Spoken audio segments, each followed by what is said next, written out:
गीता के 15वां अध्याय का महत्व और लाभ। गीता के 15वें अध्याय को पुरुषोत्तम योग कहा जाता है। यह अध्याय भगवद गीता के महत्वपूर्ण हिस्सों में से एक है और इसमें जीवन के गूढ़ रहस्यों और आत्मा परमात्मा के संबंध का वर्णन किया गया है। 15वां अध्याय 20 श्लोकों का संक्षिप्त लेकिन अत्यधिक गहन अध्याय है। इसका अध्ययन और अनुसरण करने से जीवन के आध्यात्मिक पक्ष को समझने में सहायता मिलती है। 15वें अध्याय का महत्व। 1. जीवन और सृष्टि की व्याख्या। इस अध्याय में भगवान श्री कृष्ण ने संसार को एक अश्वत्थ वृक्ष पीपल के पेड़ के रूप में वर्णित किया है। इस वृक्ष की जड़ें ऊपर परमात्मा और शाखाएं नीचे संसार फैली हुई हैं। यह प्रतीकात्मक रूप से सिखाता है कि सृष्टि का आधार परमात्मा है और संसार में जो कुछ भी है वह उस ईश्वर से उत्पन्न हुआ है। 2. आत्मा परमात्मा का संबंध। इस अध्याय में भगवान ने आत्मा को परमात्मा का ही अंश बताया है। यह हमें यह समझने में मदद करता है कि आत्मा का मुख्य उद्देश्य परमात्मा से जुड़ना है।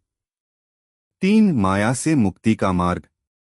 भगवान ने इस अध्याय में यह भी बताया है कि संसार माया का जाल है और इस जाल से मुक्ति केवल ईश्वर की शरण में जाने से संभव है। 4. पुरुषोत्तम का ज्ञान। भगवान श्री कृष्ण ने खुद को पुरुषोत्तम कहा है, जिसका अर्थ है कि वे सभी जीवों के बीच सबसे श्रेष्ठ हैं। इस ज्ञान से व्यक्ति को ईश्वर की महानता और उनके साथ अपने संबंध को समझने का अवसर मिलता है। 15वें अध्याय के लाभ। 1. ध्यान और शांति। इस अध्याय का पाठ करने से मन को शांति मिलती है और ध्यान की क्षमता बढ़ती है। 2. संसारिक बंधनों से मुक्ति। इस अध्याय के संदेशों का पालन करने से व्यक्ति अपने मोह, लालच और अज्ञान के बंधनों से मुक्त हो सकता है। 3. आध्यात्मिक जागरूकता। यह अध्याय आत्मा के स्वरूप और परमात्मा के साथ उसके संबंध को समझने में सहायता करता है, जिससे जीवन में आध्यात्मिकता बढ़ती है। 4. पापों से मुक्ति। श्रीमद् भगवद गीता के 15वें अध्याय का नियमित पाठ करने से व्यक्ति अपने पाप कर्मों से मुक्त होकर जीवन को शुद्ध और पवित्र बना सकता है। कैसे करें पाठ?